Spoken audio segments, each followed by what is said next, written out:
Mango float with marshmallow ang isi-share ko sa inyo ngayon dito sa Ate Nor's Kitchen or Ate Nor's Vlogs.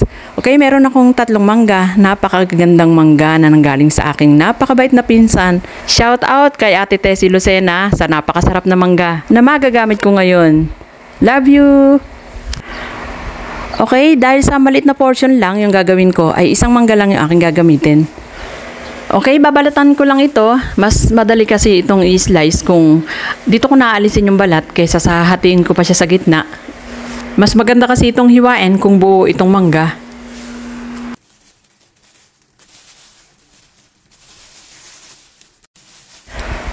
Then, tsaka ko lang to i-slice.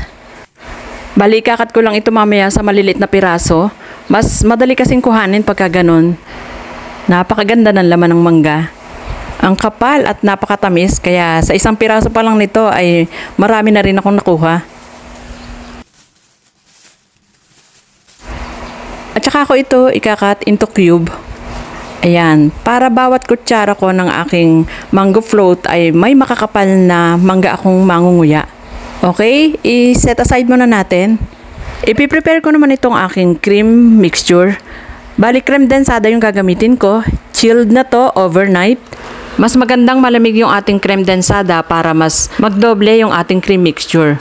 Gagamit din ako ng all-purpose cream kasi nga ay sobrang tamis ng creme densada. Matamis na rin yung ating mangga at saka yung ating graham crackers. So, sobrang tamis na nilang lahat pagka puro creme densada lang yung akin nilagay. Yung nga palang all-purpose cream ko ay chilled overnight din yun. Maglalagay din ako ng konting asin at saka 1 teaspoon ng vanilla. At saka lang natin uli i-whip. High speed yung gagamitin natin para magdoble yung dami niyan. Ayan, super creamy na yan. Itong ginagawa kong mango float ay halos kapareho lang ng graham bar kung ilalagay mo sa freezer. Kung mango float naman ang gusto mo ay ilagay mo lang sa chiller. Mas masarap kasi kung ganitong ibibit natin yung ating cream. Nagsama-sama ng lahat dyan para kang kumakain ng ice cream, graham bar at saka mango float. Maliit na tray lang yung gagamitin ko dito, 7 by 7 inches. Dahil konti lang naman yung gagawin ko. Okay, maglelay lang ako ng graham crackers sa ilalim. Tapos, cream mixture. Spread lang natin evenly.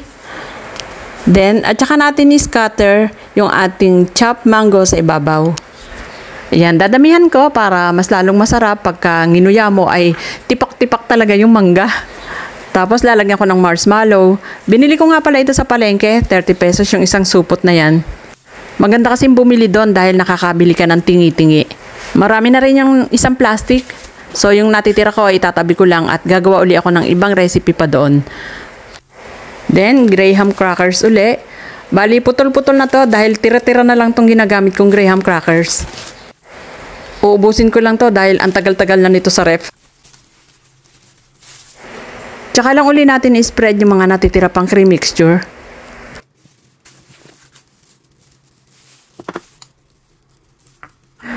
Then, mango uli.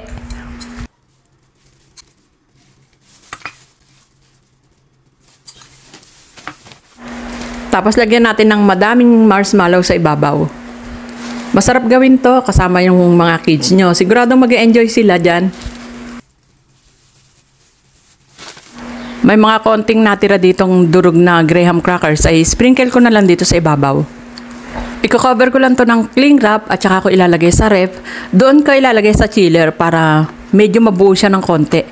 Mas masarap kasi kapag ka nag-firm yung ating cream. Yan. Ilalagay ko lang to sa chiller ng mga 5 hours. At pagkaraan ng 5 oras ay itatry na natin yung ating mango float slash ice cream slash graham bar. Dahil pare-pareho talaga yung lasa niya. At saka mukha rin itong cake. San ka pa? 4-in-1 na yan. Tamang-tama ito sa mga special na okasyon. Lalo na ngayon na nalalapit ang Pasko at saka yung bagong taon. Yan, tingin pa lang ay masarap na. At dahil mukha nga rin siyang cake, ay magtitimpla ako ng tea kapartner nitong aking mango float. Pagkaganda-ganda at napakasarap. Okay, don't forget to follow my page para updated po kayo sa mga new recipes na i-upload ko. Enjoy and thank you for watching!